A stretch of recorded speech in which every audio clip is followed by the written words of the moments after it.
do something about it? The time will pass, aging will happen, but can we do something about it? And that's what we are going to discuss, especially from the coating point of view.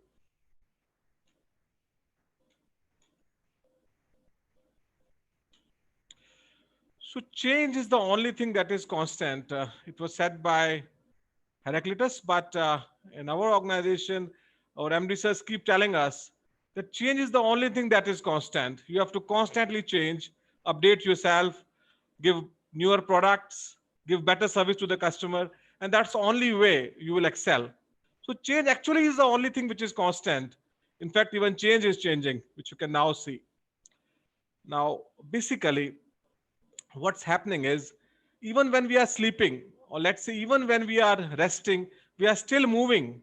Believe me, we are moving with the earth's velocity as earth moves around the sun, and within 24 hours we change position as earth moves on its axis.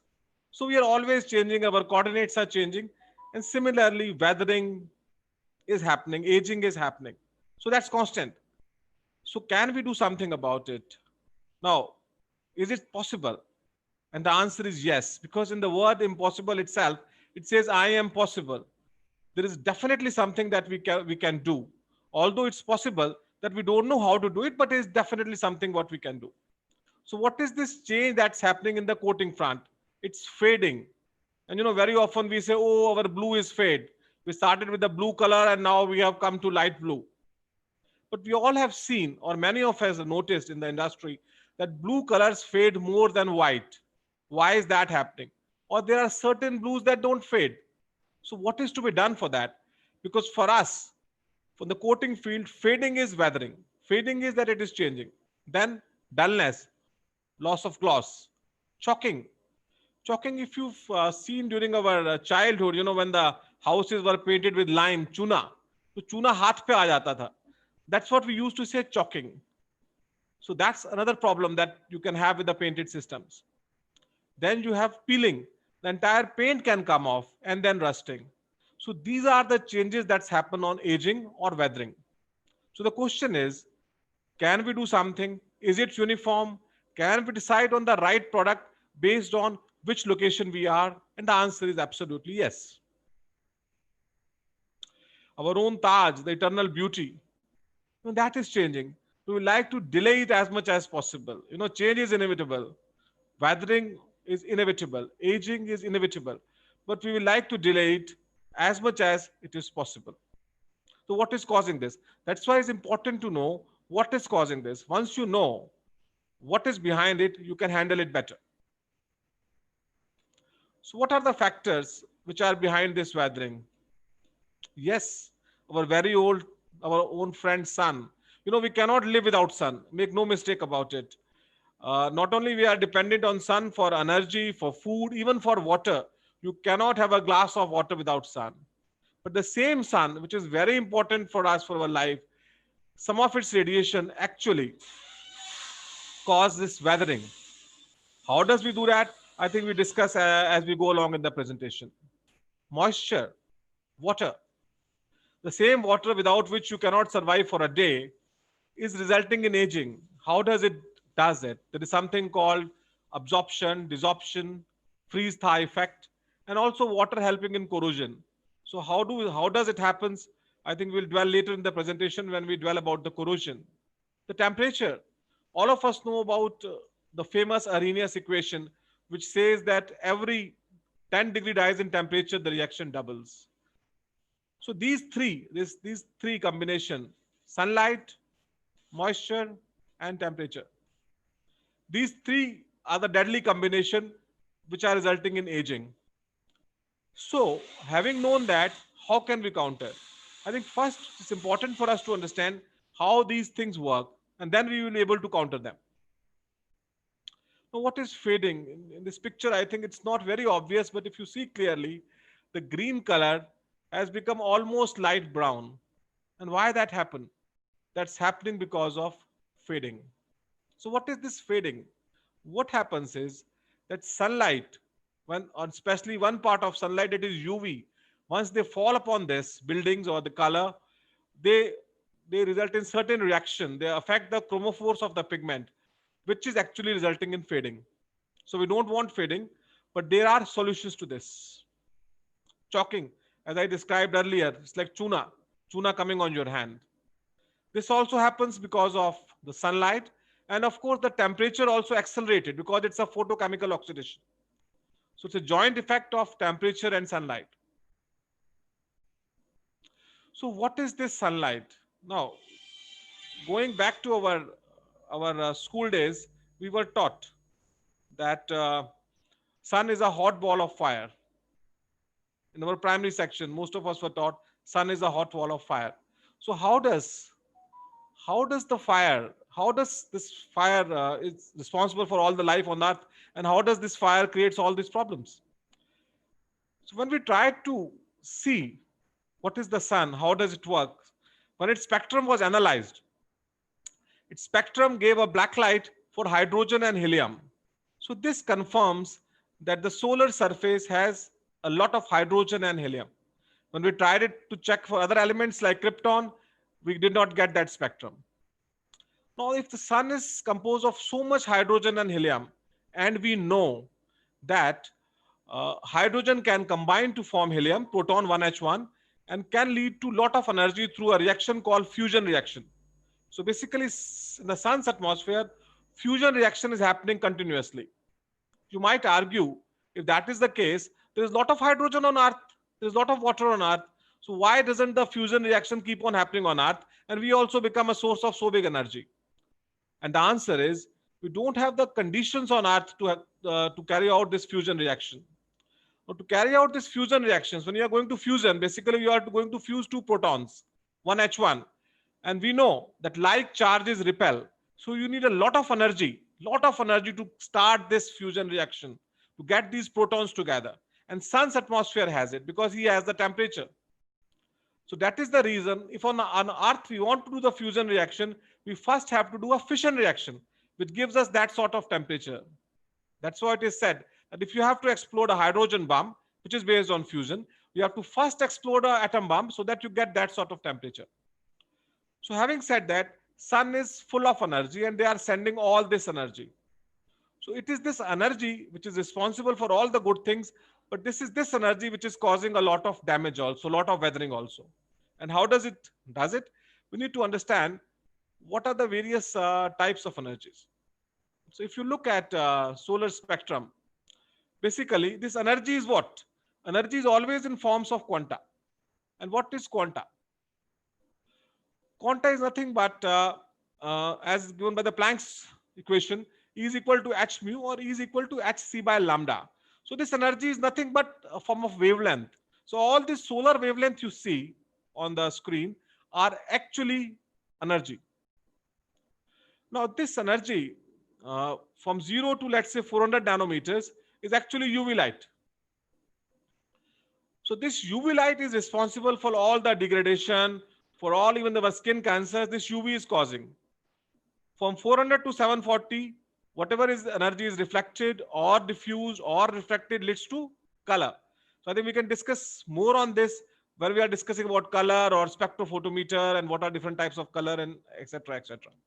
If you go more than 740 nanometers, you go into the IR region, which is nothing but infrared region. And this infrared again, if you can go on discuss infrared, you can classify it to thermal infrared, far infrared, and you can keep on doing that. So now, and this is, we will discuss if we are thinking about thermal control systems. I mean, you must have wondered why your GI, which has got highest reflection, if you keep in the sunlight, it becomes very hot despite it being highest reflectivity. That is because the energy gets converted to thermal IR and emissivity of GI is 0. So I think these things we discuss when we discuss about thermal control systems. But for us now today, I think what is most important is UV light. So this is this UV light which is causing all the problem, the fading, the chalking, and other things. Again, this UV light you can classify into 3 different lights based on their wavelengths. The minimum wavelength less than 300 is basically your less than 250 is basically your UVC, and then comes your UVB, and the biggest wavelength after 300 is UVA. So you can argue we should check our paints for UVC because that is the harshest. And yes, it is the harshest, but it doesn't exist. So what is the point in checking anything even accelerated for a thing which doesn't exist. UVC, okay, if you go into atmosphere, if you go outside Earth atmosphere, if you go into satellites, maybe you can find UVC. Similarly, UVB also comes very close to the on the Earth atmosphere, only about 5%. 95% is UVA. Maybe if you go on a flight, which we are not going nowadays anyway, then maybe you can encounter UVB, but not on the Earth atmosphere. So Earth atmosphere, the only UV light which is existing is UVA, and that's why you should actually check for UVA. Even the accelerated test, you should check QUVA. So now we know that this is the UV light. And again, this Earth atmosphere we can classify based on how much UV light it is coming, based on what we call longitudes and latitudes, what you hear. So basically, uh, uh, that means that there is certain amount of UV light. In certain areas of Earth, the UV light is more. In certain areas of Earth, the UV light is less. For example, if you go to Africa, the UV light is too much. There's too much UV there. So you want systems which are totally reflectant to UV. And there are systems available. If you go to, let's say, European climate, the UV is less. If you go to hills, the UV is more. For example, if you go to Nepal, you will need, since the UV light is more, you need coatings which are more resistant to UV.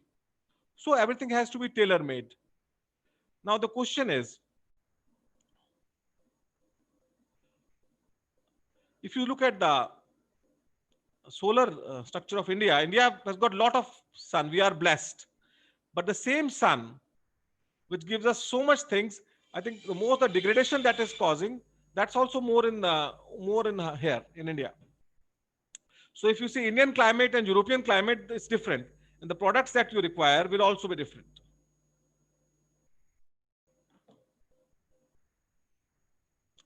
So this is the degradation which or weathering which is caused by sun.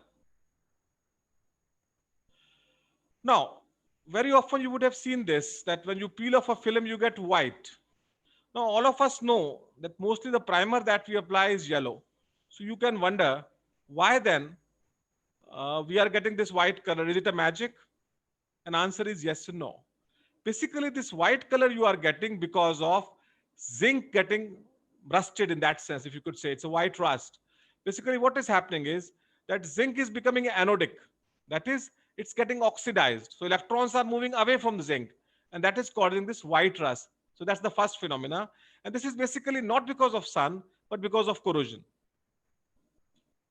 And if the corrosion becomes too much, you can also have something which is called red rust. The iron itself starts getting rusted. So how does that happen, and how do we prevent it? Very often when I am discussing with my customers, my friends, I say there should be a minimum amount of zinc. For example, when I say G80, what does that mean?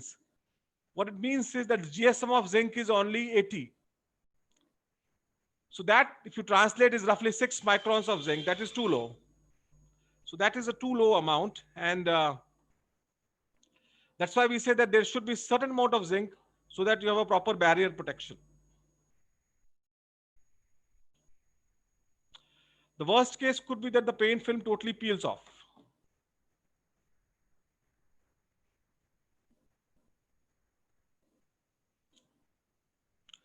So how does this corrosion, well-known thing, happens? And can we do something about it? So basically, if you look at corrosion, it's what's happening is that electrons are flowing away from iron. It's just a movement of ions. Corrosion is nothing but iron gets converted to either iron oxides or sulfides. So what's happening is iron is getting oxidized. And oxidation means that the electrons are moving away from iron. So iron is behaving like an anode. And if the electrons are moving away from iron, we need something to accept as electrons. And that part becomes cathode. And there is where there is a role of moisture. This water actually releases H plus ions, and these H plus ions accept the electrons and act as a cathode. So there is an anode, there is a cathode, there is a current is flowing, and that is causing the corrosion or rusting. So that is causing rusting. Now, You can claim that how does zinc helps? If you apply zinc on top of iron, what happens is that zinc actually becomes a sacrificial anode. So it protects iron by getting corroded itself. So that's why I think, as I said, there should be a minimum amount of zinc coating that we must apply over iron. You can also apply a zinc aluminum coating, which is again called galvalume, or add some zinc aluminum tin, make it galfan. Now, if you apply a zinc aluminum coating, very often I have said that it is possible that you apply lower amount of GSM. Why? Because aluminum has got a lower density than zinc. So the coating thickness, if you use aluminum, is more. And that's why you can go for a lower GSM if you are going for galvalume rather than the GI itself. So this is what corrosion is happening. As I said, it's just rusting that is happening. By adding this thing to it, basically zinc to it, zinc is acting as a sacrificial anode. So how you can prevent this corrosion?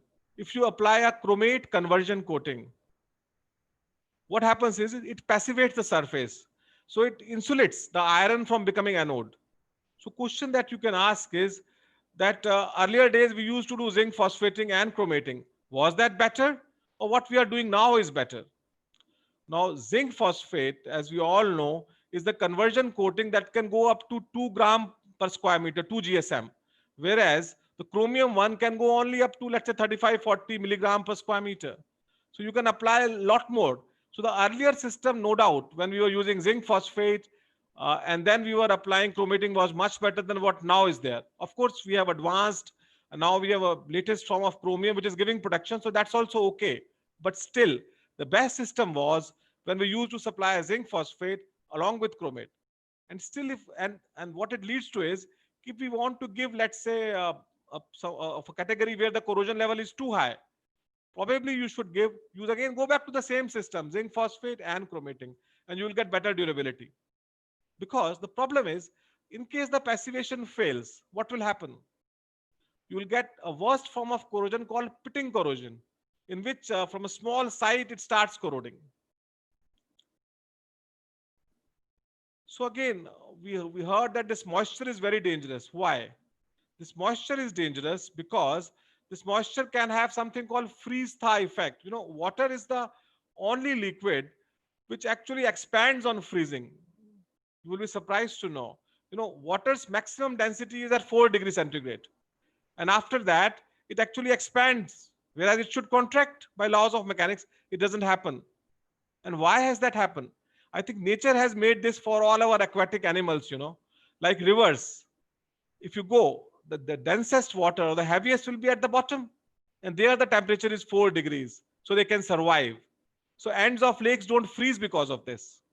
But just because of this freeze thaw thing, if we supply to winter, you know, the areas which are colder, there will be stresses of tension and stress, which can lead to corrosion. Water has an effect of absorption and desorption. It gets absorbed, and when it is released, it expands. And also it accelerates the corrosion because the H plus ion that it creates accepts the electrons and can have corrosion to happen. So we have to be very careful of moisture. I think ECC also says that washing with water is okay, but water should not stay because any paint film will be porous. And if that happens, the water will simply penetrate. And if it penetrates, then the corrosion will start. Now, very often you would have said that pollution is causing the corrosion, acid rain is happening. Why does that accelerate the corrosion? And that accelerates the corrosion because in the acid rain, H plus ions are coming. And that is what is accelerating the corrosion. Similarly, even biological, if there are some bioenzymes or even in some microbes, they also catalyze this corrosion. So these are the things we have to be wary about. That if we are to supply to a zone where the corrosion is high or the microbes are high, if there is acid rain, we have to give better product. And for corrosion, the best system is, it's basically because of pretreatment. Give the best of pretreatment, give more zinc coating or zinc aluminum coating as the case may be. And you can apply a thicker primer also. So basically for corrosion, it is primer, pretreatment, substrate itself, zinc. Whereas for outdoor durability in terms of fading chalking, it is the sunlight. So paint system can be much more effective. If we see the Indian condition, the rains are also too much. So that we have sufficient moisture. So we have to define what product to supply what where. When during my college days, I remember a couplet in Hindi which I will repeat. And the couplet also actually defines this greenhouse effect in a way, so I will repeat that. It said, "ए बारिश तू जरा थम के बरस ताकि वो आ तो सके और जब वो आ जाए तो जरा जम के बरस ताकि वो जा ना सके." So the idea was, and this our own could be our children, also could be our parents, and also somebody with whom we are romantically involved. Now, how does this happens in terms of greenhouse effect is since the sun's radiation have a very low wavelength, so they come down. The greenhouse allows them to come, but these greenhouses like carbon dioxide and all doesn't allow those radiations to go back, and that is the reason the global warming is happening. That is the reason the temperature is happening. And as I told you earlier, this temperature 10-degree rise increases this corrosion reaction by doubles every 10-degree by Arrhenius equation. If you remember, when we studied in the college, it was A is equal to A naught E by minus EA by RT. So every 10 degrees reaction rate doubles. So that's also important thing to keep in mind. So as I said, the first stage is white rust. So whenever we see that coating has become white, the zinc has actually got corroded in preference to iron. Acid rain will also catalyze this corrosion. Passivation is there, but passivation can fail. And if it fails, I think it can lead to pitting corrosion, which is very, very dangerous. So we need to know about the product, about the conditions, weather conditions, climate conditions, UV, because they all combine, as I said, this UV, moisture, and temperature. These three are mostly responsible for your weathering or degradation. So based on that, we have classified, very often I get the query, can we supply this product to C1 atmosphere or C2 or C4, C5? So based on their weathering, how much moisture is there, how much humidity is there, how much rain is there. So we have classified this into these categories, and there are different products which are meant to serve these different categories. Because you don't want the film to get peeled off. You can have best of system, best of paint. If it gets peeled off, it's useless. And here I would like to inform, especially because of PVDF, it's well known that PVDF is a very good system, excellent system. But excellent for what? PVDF is excellent for UV durability. It's totally transparent to UV. So what it means is that UV light will penetrate the PVDF coating, but eventually the coating system will come off like a cloth. So you need to know that PVDF you have to apply for where you want very much UV resistance. It should not fade, it should not chalk. But for corrosion, you should have a proper pretreatment and proper primer. So what it means is, if we do not know which area we are supplying the product, what product we are supplying, which is going to what end use, we may have to replace it. And sometimes painfully we have to do that. We have to commercially settle it. We have to repair it. And repairing is not very easy on site, I can tell you that. So this leads to, I think, the loss of image at the very least, definitely loss of business. Hence, it's very important to know about the product, which area the product is going, what is the end use, and we can define and design the product accordingly. And when I say product, it's full.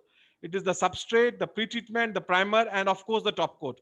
Paint, top coat, and primer have a big role to play, but also the pretreatment and the substrate. Basically, pretreatment is the foundation, and any building is as strong as the foundation. So now we understood the problem. We know that what is causing this problem. So how do we analyze it? How do we improvise it? Basically, whenever there is a problem come, it can be analyzed. I think there are many techniques, but these techniques like FTIR, which is the photon infrared spectroscopy, UV spectroscopy, which can be done, electron microscope, cross section. So all these analysis can actually point out why failure is happening. FTIR is basically like a signature. On the peaks, it can tell you what are the elements in the corrosion product. So you can know if iron gets oxidized to iron 2+, we can know. So FTIR, UV can tell you how much is the UV susceptibility. Has UV led to breakdown of the coating system? Which level? Where? Electron microscopes can tell various things. You can club it with a cross-section analysis. So you can always analyze what has caused the failure and we learn from it. But it is better that we learn not from our mistakes, but somebody else's mistake, and we don't come to these things. But having said that, even if there is a mistake, let's learn from it and improve so that it doesn't happen again. So what can we do? Basically, as I said, first the pre-treatment, proper pre-treatment, primer, and then you can coat it with functional products. And there are a variety of top coats based on variety of chemistries that are available. It should be aesthetic. Yes, the idea of paint is it should beautify, it should be functional, and of course, it should be durable. Time here. Okay. And it should give corrosion protection. So, how do we make this better? Basically, we have to evaluate the substrate also, what sort of substrate we are coating. For example, if it is CR, we have to do iron phosphating. If it is, let's say, galvanized, different system. If it is galvalume, galvalume is known to be better for better in terms of its corrosion resistant, but for cut edges, it could be worse. So we need to know what are the surface conditions where we are applying this coating, and need to prepare the surface accordingly. Then define the coating system. Once the surface is through, what sort of coating system, what sort of primer? Primers are available in variety of chemistries like polyurethane, polyesters, epoxies, acrylics. So which chemistry is required?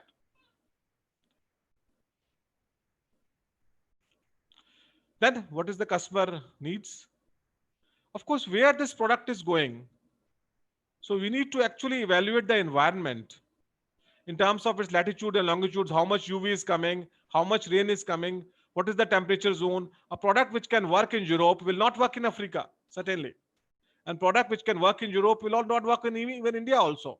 And what can work in India will not work in Nepal, because Nepal has a high altitude, so there the UV is more.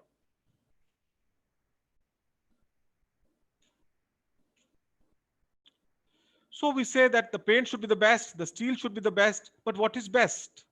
Best means we have to actually define in concrete terms. As I said, for example, PVDF is the best. But if you are going for highly corrosive system, PVDF will help in UV durability. For corrosive system, you will have to go for a high thickness of primer, a high durable system, a polyurethane system. So we need to define actually the end use. But yes, if it is UV durability, there is no matching the PVDF. Best steel. Again, what do you mean by best steel? How much zinc coating you want to put to it? Or if it is zinc aluminum, how much zinc aluminum? If it is galfan, so that needs to be defined. And then you need to be able to test it. And how do you do that? Basically, you need to talk in the same language across the globe. And that's why you need basically standards, the tests. And I think all zones like ECCA has defined their own test, NCCA, ASTM, and of course now BS Indian standards are already there. So there are specific tests so that we actually know what product we are supplying, and it's globally known what we are doing. And this is the function of standards. Of course, we should do accelerated testing and also outdoor testing to know how this product will actually behave in the field. All of you know that most of the accelerated testing we are doing in QV, which we should do UVA, I would prescribe, salt spray, humidity, Cleveland, etc., etc. But more than the QV, I think best is outdoor testing. My R&D head, she always says, when in doubt, put it out. Because outdoor testing, nothing can match. If you see ASTM B117, the standard itself says that basically it doesn't match the real life condition. The QV, the rain, and the real sun, nothing can match, because nobody can predict how much will be the sunlight, how much will be the humidity, and that's why you should always test in outdoor exposure. And our systems, we have tested them for more than 20 years in various locations across the globe, and that's why that gives us the confidence that when we tell you that you apply this system, you will not have problem. So this is some of the instruments for the testing. So we have exposure sites across the globe in Bohus Marman, which is very corrosive. UK, then Swedish West Coast, China, which is hot, humid, dusty, and our own weathering site in Goa. I would love to invite you to Goa, but probably we will have to wait for a few months for the corona to get over. But yes, Goa also very high humid. So we are testing it for many, many years, and that gives us the assurance that the systems that we provide will work. And that is behind the warranties also that we provide, because we know that nothing is going to happen based on the real life exposure, which is of course backed by the accelerated test, but actually real nothing can match the real life experience. So how to deal with them? Now the challenges that comes for the product design is cost. You can give the best of systems, but it will have cost. There is some assumption on weathering. There should be complete knowledge on specifications, whether it's RUV, RC, and what is the end use. So with these things in mind, and specifically cost, especially because of I think Indian subcontinent become very cost conscious, you have to keep this in mind. But now technologies are available to take care of this, to give value for money. So this is how we are moving. There are a variety of products, range of products which are possible to handle corrosions, which I think we should discuss based on specifics. There are standards which are globally available. And I think these things which probably corrosion and this weathering is very big topic. It cannot be finished in one seminar. So I think this probably the next series of seminar we can discuss that for a specific cases, what should be the product? How should be applied? What can be done? So that will be a topic of next discussion. So I think friends, thank you very much. And now the session is open to questions.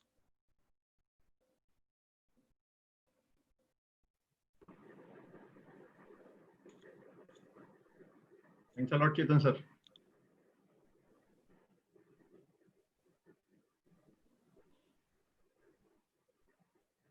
There is one question from Mr. Mane, Vishnudas Mane. He is asking a question that recommend the paint system on galvalume material for end use in hydrochloric acid environment to give at least 10 years of life. Now, thank you, Mr. Mane. It's a very relevant question. Basically, when you say hydrochloric acid, what's happening is H plus ions are being created and this will cause corrosion. So we need to know the exact concentration of these ions. But the best system that is available for this would be a very high build primer, let's say about 30 microns. On top, you apply a very high built polyurethane system, so 60 microns. But actually, we need to know what is the concentration that is coming.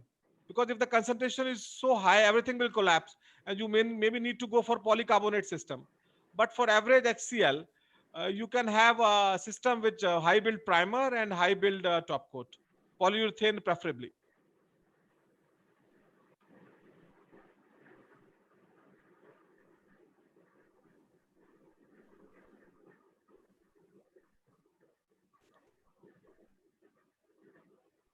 Mr. Mahesh Latta.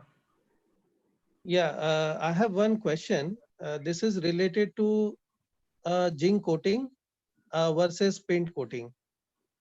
As you said in this webinar, specifically related to paint performance with regards to zinc coating, I wanted to understand, or the audience wanted to understand in that way, that every coater is having different set of SOP related to thickness of the zinc, and based on which are we collecting enough data from every coaters, and accordingly paint is manufactured so to make paint more effective in terms of delivery as per customer requirement. I think Because paint itself, or paint itself is having so much of strength that it can accommodate such variations in the zinc thickness. Okay. I think it's a very good question, Mr. Latta. Basically, this what zinc is protecting. Zinc is doing nothing for fading and chalking. What zinc is protecting, it's acting as a sacrificial anode. You know, it doesn't allow iron to become an anode. It acts as a sacrificial anode and hence prevents the corrosion. So your question is, how much should be the zinc? I think if it's a GI, I think the standard norm or the best zinc could be 275 GSM, G275. But we all know that it's very difficult to apply and very costly also. So we have to give lower zinc, let's say 80 GSM or 100 GSM. I think G40, 120 GSM could be ideal because paint can protect. I'm not denying that. And especially primer has a big role. But at some point, I think there's a limitation. There's a limit to which paint can protect. So if you are sending it to probably places where the corrosion is not much, where humidity and rain is not much, maybe you can go in for a lower zinc, let's say 100 GSM. But if you are sending to places where humidity is much, the temperature is much, where the corrosive elements is more, you need to give higher zinc. So paint can help, definitely help. Primer can help. If you apply a higher primer thickness, it can help. Paints also have chromates that can help.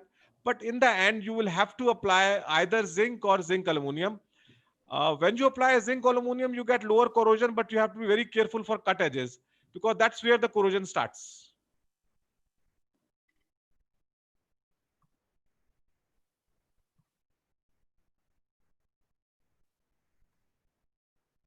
Okay, thank you. Ritush, can we take a next question? Yes, sir, sure. There is a question from Mr. Sumit Utreja. In India, also different states must be having different tropical conditions.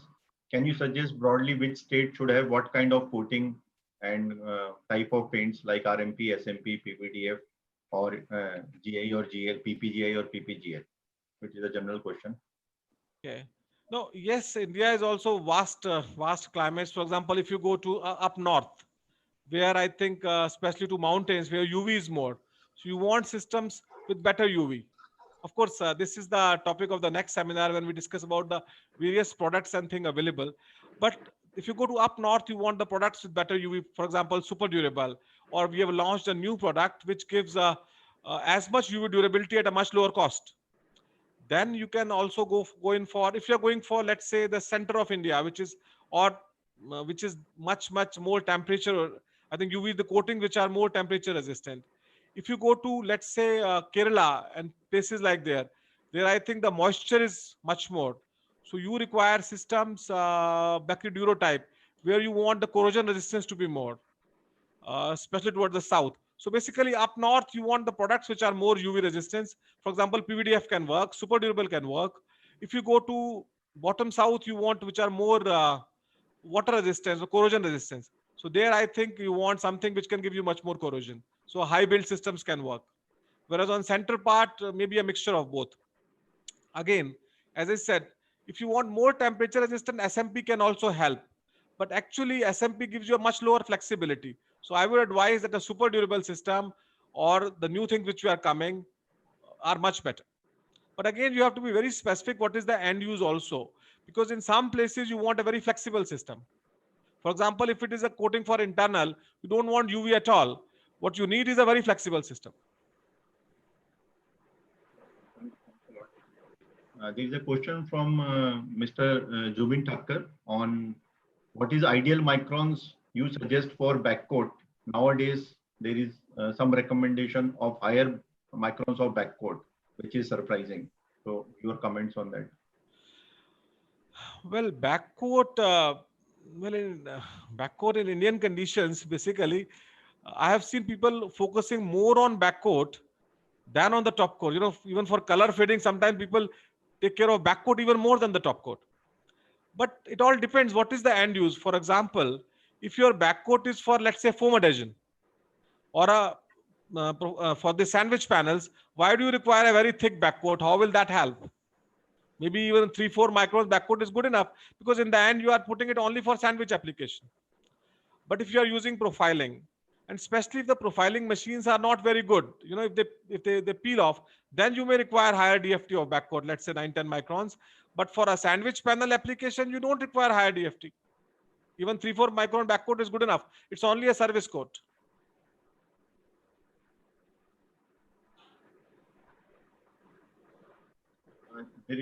Thank you, sir. There is a question from Mr. Gopala Bolisetti. Apart from Becker's natural weathering station, are there any independent agency to carry out natural weathering?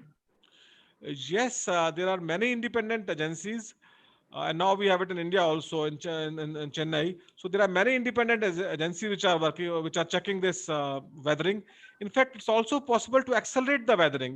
There's a site in Arizona, Amakwa, where actually you focus the energy through a glass panels, so you can actually measure how much energy is falling on those panels, and you can check that.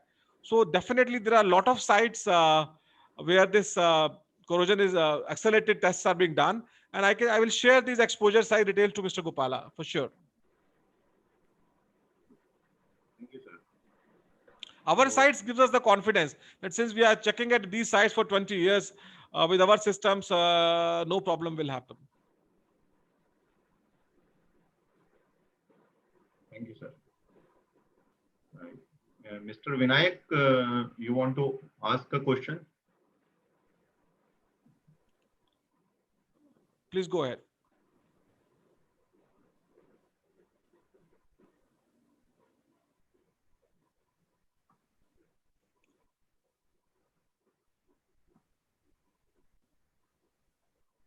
I think he's not able to unmute. There is a question from Mr. CB Jacob about during chemical test like 5% HCl or H2SO4 NOH, which method is recommended, a drop test or dip test? Well, both the tests will give you the indication what's happening basically. But ideally, I think for a paint, normally a drop test is more suitable, because in the drop test, what you are doing is you are covering the thing with the wax and ensuring it doesn't go anywhere and it stays there exactly at the same place. So I would prefer a drop test, but both the tests are being done. I mean, it's no problem. But I would say you get better control when you do the drop test. Paritosh, can you take the question from Mr. Kailasan, please? Kailasan is a director, PHP Steel in Bangladesh. I have seen a question raised by him. So good afternoon. Good afternoon, Mr. Rajesh and Mr. Chetan Prakash. Good afternoon, sir. Sir, how are you? Yeah, fine, sir. Doing well. Thank you very much. Thank you, sir. Hope you're all doing well. Yes, thank you very much. We are all good. Yeah. Last Last webinar also I attended, but I could not ask any question. But now I have one small question. Please. Okay. The presentations are very good. I have to congratulate Chetan Prakash, appreciate. Thank you, and very good. I mean, from my knowledge, it is very good. Okay. And my simple one question is that, say, whenever inquiry comes, and the inquiry is normal specifications only with GI, zinc coating, 100, 120 gram coating, plus polyester paint, plus normal top coat and primer and all, total together maybe 25, 30 and all. But they ask for the guarantee, number of years. How can we decide and how can we give, how many years we can give? I want some guideline, because I don't know, in India, some people are giving with certain conditions. I understand that. And but from Bangladesh, normally nobody is exporting from here, but some inquiry comes, they ask for the guarantee. So how to decide, how to give, how many years we can give, because you know we are using your paint.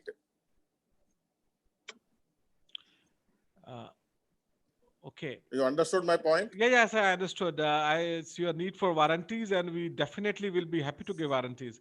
Now, every warranty that we give depends on the color, because the fading will be different. And it also depends on which longitude or latitude it is going. But as a thumb rule for most colors, in a quality Beckripol HP 1000, we can give you 10-year warranty. On super durable systems, we can give you 15 years warranty. And for PVDF, 20 years warranty can be given. But having said that, it does depend on the shade and territory. But warranties can be given. It's not a problem. Do you have any chart having the different colors and the different number of years? Do you have any chart, something like that? Otherwise, because every inquiry they ask us, then we have to ask you and give you. That is better. Or if you have any chart, standard things and all, which can be given warranty, if you can share with us, then we'll also have some idea, and so that we can also give it to my customer. Chetan, can I take this? Yes, sir, Chetan? please, sir. Kailasan sir, it Yes, is, sir. in fact, to my best of knowledge, with my experience, it is always good to discuss the warranties with the paint Okay. supplier. It is normally the project specific and also the location is specific. Since the back-to-back warranty is extended by us to you or any customer, we if the warranty is asked, then there must be a draft they must be looking for, or we can give you a draft and you can forward to your end customer. Okay. Then coming back to your question of whether there could be any chart, anything, there could be a general warranty, one can work on it. I mean, limited warranty, something for some kind of a blanket warranty, one can work on it. But for any project or the location, it is always good to discuss and finalize the warranty. That is what. Location means, see, country of origin, where it is going. See, mostly inquiries come from the trading companies. Okay. So the trading companies, they will know where they are going to export it. So country of requirement, they may tell us. But again, which region, coastal region or this region is very difficult to put our number of questions to them when inquiry comes. So you let me know if you any. give us any standard questions, anything, then I can put to them.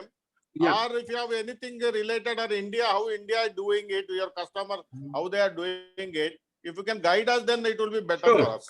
I think we'll do. I'll tell Nippu to discuss with you, and we can forward you a few draft warranties. Please have a look, and then we can work on it. Okay. Yeah. Right, sir. Thank you. Thank you very much. Pleasure, sir. Pleasure, sir. Paritosh, there is a question Thank you. from Mr. Jubin Thakkar. It's a very relevant question. Can you please unmute him?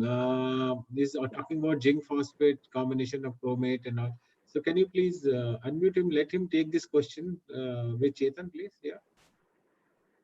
Paritosh? Huh? Yes, sir. Just give me. Yeah, Chetan bhai. हाँ sir, बोलिए. Yeah, what do you think is the salt spread difference if somebody uses zinc phosphate with chromate treatment vis-a-vis somebody uses only chemical coating or chromate treatment?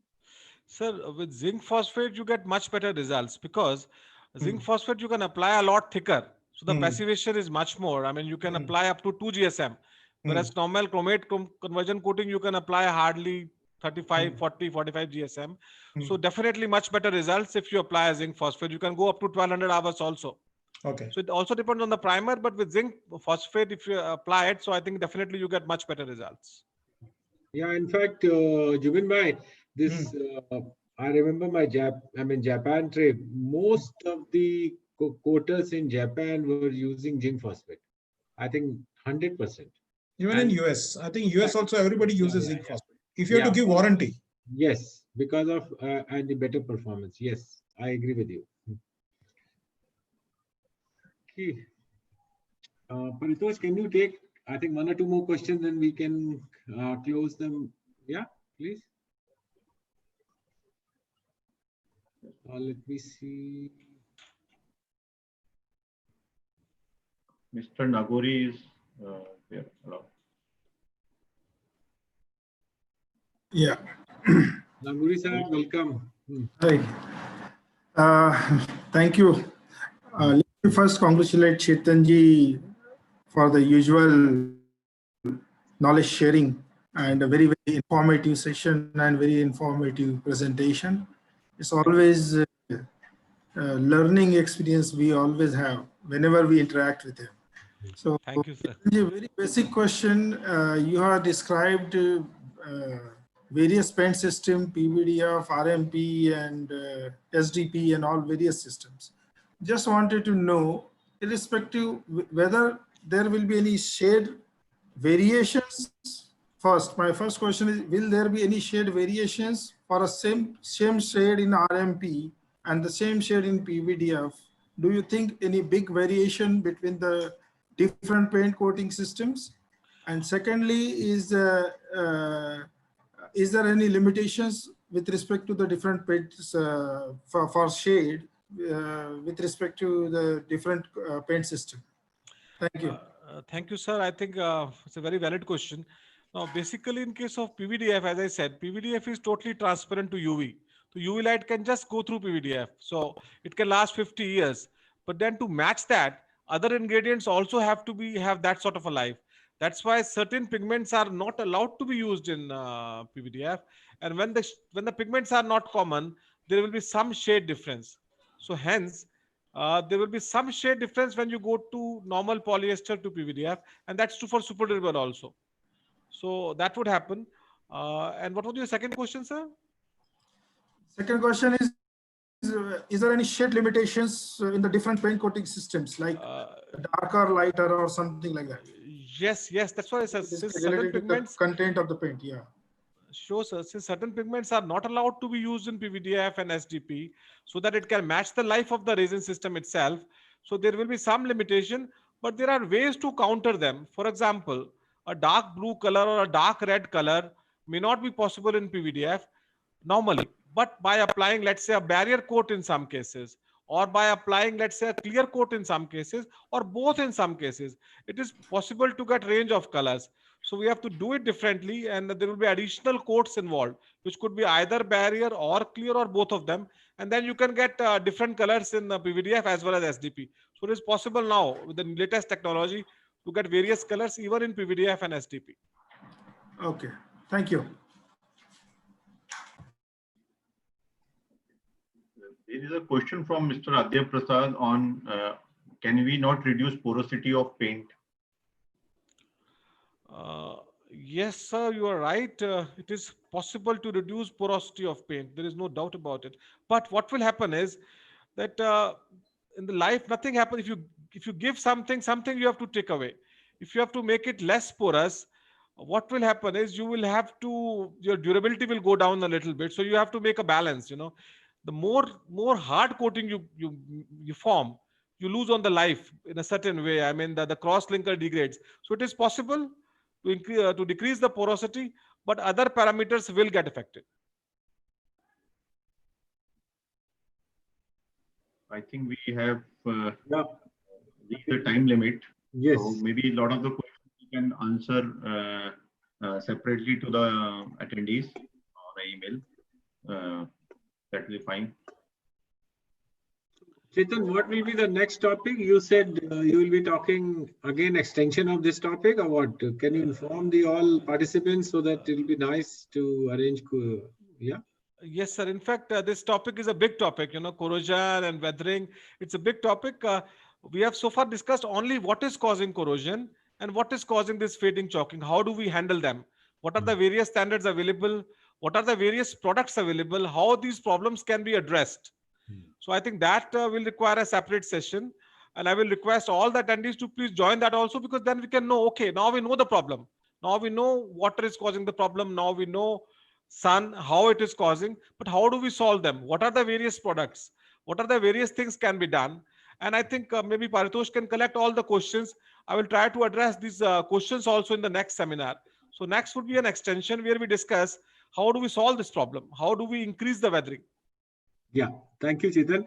And I would like to also take this opportunity to request all participants that we will be having, again, we would like to reiterate, we'll be having every month this kind of a Coil talk where we'll be sharing the knowledge. And we have some very good topics which are lined up for the future. And look forward to this kind of overwhelming response which we are receiving. And we are very, very much encouraged and also motivated to do this. And certainly we look forward. So over to you, Paritosh, please.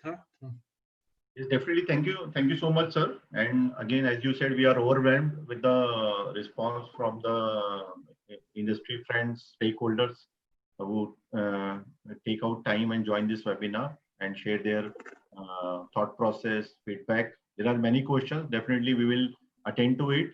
And as conveyed, the next presentation will focus on the problem-solving capabilities of coatings. So again, on behalf of Berger Becker Coatings, I thank everyone, each and everyone. Thank you so much, and we look forward to for the next session with all of you. Thank you so much. Thank you, Chetan. Thank you, Thank everyone. you. Thank you all. Bye. Thank you. Bye.